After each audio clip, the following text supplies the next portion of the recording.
Brand owners need to ask themselves a big question. To preserve my brand during conflict, even if it costs a lot of money, am I willing to do that or no? Every meaningful brand starts with understanding what lies beneath the surface.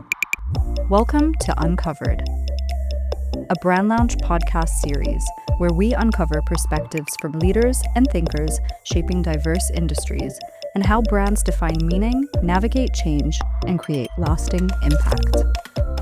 On this episode, Ibrahim Lahoud and Mo Saad sit down to discuss how brands should act and behave during times of crisis. Hi Mo. Hi Ibrahim. How are we today? I am fantastic. Amazing. High spirits with everything going on. Considering what we've been going through recently, it's not been an easy time, but we stay grateful. Based on that, something triggered a big question recently. What happens to brands during conflict? And I was trying to think, okay, what's the right thing to do and what's the wrong thing to do? And this is where I need to pick your brain. So according to me, the wrong thing is that when brands say, what do we do now? While I think the right thing is when brands ask themselves, did we build a brand that will always be ready for what's coming? I don't think there's ever been absolute scenarios that you know exactly what you're going to do. And I think no one is really ever fully prepared. But I think there's always some sort of foundation or some sort of basic kind of mindset that could potentially prepare you for crises or situations that are unforeseen. Totally. It all boils down not to what you've been building inside, but how are you going to bring it outside. And these are the two, if you want, failures that happen. So you have brands who go totally silent, and then you have brands who go public, but it's just a performance. Yeah. Let's talk about the first failure, going silent. What's your take on that? I mean, it depends on what you mean by going silent. Brands that, put their head in the sand because they just don't know how to act, or is it because they don't know what to say, or is it because they don't want to say anything with that fear of maybe triggering some sort of wrong response, maybe? Yeah.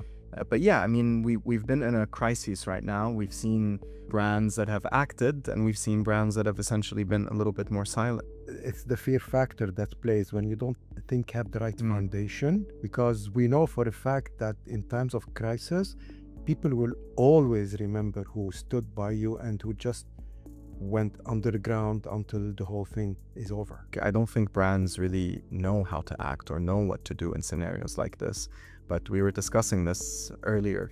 I mean, is there some sort of playbook, or is there some sort of rule, or do they have to kind of figure it out as they go, or like as things happen? I mean, no one's ever really fully prepared. No, they're not. But I think they do have a playbook ready. It's embedded in their brand, it's embedded in their purpose, it's embedded in their narrative. So it dictates not what to do, but actually how to do it. And when you know how to do things, you're always ready to go ahead. I mean, that's behavior. I mean, that's kind of embedded in your company culture as well. I mean, at the end of the day, again, we always say this. I mean, if you compare brands to people, brands act like any person would act. Absolutely. In crisis, it's presence. When you have a friend who's going through a crisis, the first thing you do is be there for them. You know, think of a brand as your best friend. Yeah. And many people do think of brands that way. I mean, there are brands that we can't live without, that we use on a day-to-day basis. And, you know, when you're in a crisis, usually you expect your best friend to be there for you, to show up. They don't have to say anything, but they just show up, right? And showing up is enough. And this takes us to the second failure, actually, which is performance, fake performance. Yeah. If your friend, when you're in crisis, if your friend comes and transparently tells you, I wish I could do something, you will take that. Yeah. Versus making a fake promise and not actually get to it. So I think the second failure is by far for me worse than the first one. I couldn't agree more. So coming out and just throwing fake posts online and we stand by you and we're here and blah, blah, blah. And at the end, what's in it for me? Yeah. Perhaps a cliche at this stage, but I think we live in the age of authenticity. And I think it didn't even just start with Gen Z or Gen Alpha. This is a Gen Millennial kind of thing that goes back. But I think authenticity in communication is really important. And I think people see through things today. I don't think there's anything to hide anymore. And people want transparency. They want clarity. They want honesty. There is a major loss. In the first failure, you're losing resilience. You're losing brand equity. You're creating a gap in your equity by not being there. Yeah. In the second failure, when you're fake, you're losing transparency and you're losing a lot of credibility. Oh, yeah. In both cases, this can really hit you hard. And recouping once it's over is going to be by far harder. Yeah, I think regaining credibility today is the hardest. And by all means, I think the minute your credibility is touched, it's really hard. I mean, we live in a cancel culture, and it's very difficult to kind of, like get back on your feet after something like that. Totally. Think about the brands that have actually acted correctly. We remember. I mean, I think everybody watching us today probably remembers going through COVID and how hard and difficult that was. But I think we also all remember the brands that actually took a stand during COVID, whether here in the UAE or globally. Airbnb opened up its properties for people and provided access to people that needed to quarantine. Yeah. So, I mean, it's acting in a way and behaving in a way that actually benefits the community. It's not in a selfish manner. Any act or behavior that you do as a brand comes back tenfold. But at the end of the day, people see it, people remember it. I mean, I can think of another example, regional example, Fine Hygienic. Yes. Paper tissue. Yes. Yeah. During COVID, they actually invented the gloves and the masks that kill 99% of the germs. So Airbnb and Fine, I can really trace it back to the purpose. Yeah. Your purpose actually dictated your actions during crisis. If we come to today, actually, there are also a lot of examples. And I want to start by talking with you about, I think, the government of UAE and Dubai have set an amazing example on how to come out during crisis and connect. Absolutely. We talk about it all the time. The UAE is its own brand. I mean, it definitely stands on its own. Yeah. And I think this motivated a lot of brands, mostly local brands, to take action following what the government has done. We always say it starts from the top. Actually, this definitely leads to the next part of the discussion, which is how leadership influences everything a brand does, and definitely it trickles from the top down. So if we look at how the government started setting the pace for what we need to do, solidarity, and then how brands started moving based on that tune. So Majid Futtaim, you have the delivery, all the delivery apps here, which were extremely transparent. And this is what we mean by not being fake. They came and told us, we're there, but GPS isn't working, GPS so is not don't working. expect your delivery on time. Exactly. Our drivers are human beings just like you. So you need to expect, and we love that transparency because it makes sense to us. I think culture plays a big part. One thing we were talking about earlier as well is the importance of the human capital as well. I mean, when a crisis hits, it's not just about the brand itself going through the crisis. It's about the people behind that brand are also in crisis. And it's the way we show up for our people. It's the way we manage our empathy and sympathize with everyone around us. And it's very important. So when you talk about, even governments standing up, I mean, that's culture. That's culture on a much wider scale on a community level. Absolutely. But when it comes to brands and how they act on an internal level with their culture, I think that speaks loudly. It's normal for leadership to worry about the income. But running after a fast buck during crisis is not the right way to go, because you'll get there, but after the crisis, what? So definitely worrying about the people, building resilience internally, because again, we all talk about employee to customer, EX, CX.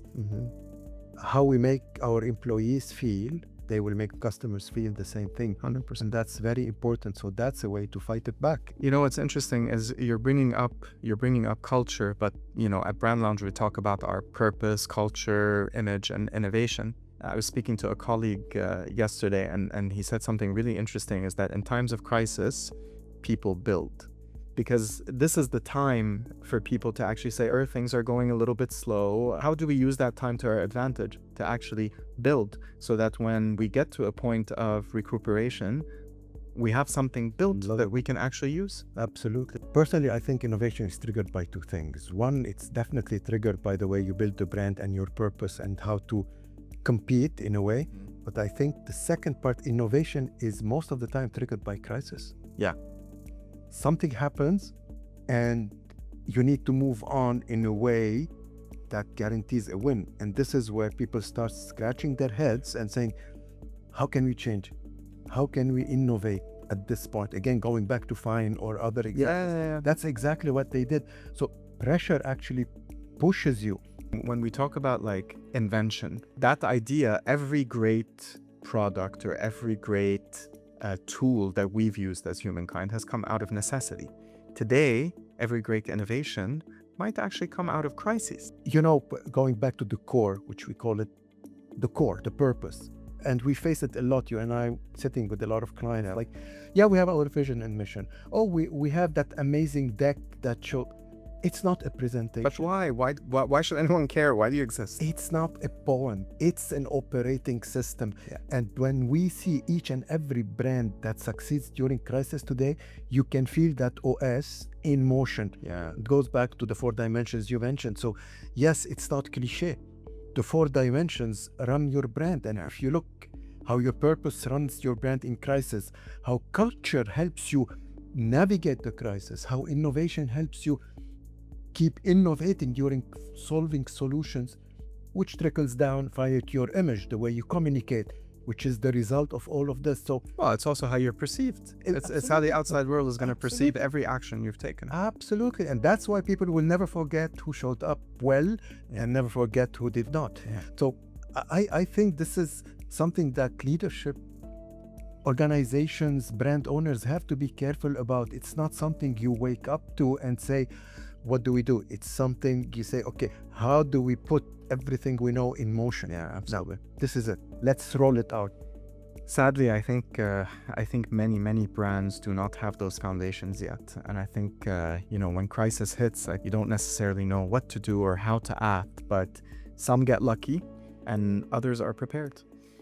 Which leads me to kind of our final point is, what happens when it's all over? Yeah. How do you get back on your feet? What happens? Most of the time people think, okay, it's over, back to normal. I mean, it's a normal reaction, It's a new normal. It's over, fine, thank God. Now let's go back to business. Well, it doesn't work that way. Unfortunately, it does not. Every crisis defines a new normal.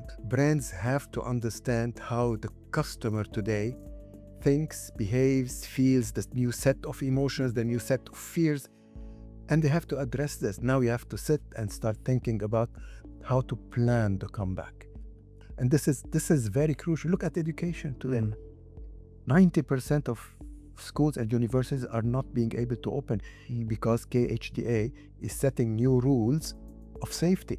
Yeah, it's very interesting. Actually, I was speaking to another colleague today and mentioned his kid going back to school, and again, there was this whole conversation about, okay, what are the new protocols to use in case there is a big crisis that hits, in case there's another threat? How do we act? How do we behave as parents and as students and as educators?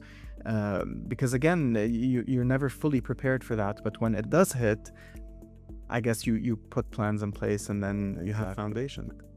Governments are taking actions before getting to the this is the best way to build trust and credibility. I mean, you have full trust and credibility in the KHDA as its own brand. Exactly. I think the most important lesson to learn is that there always is a new normal after a crisis.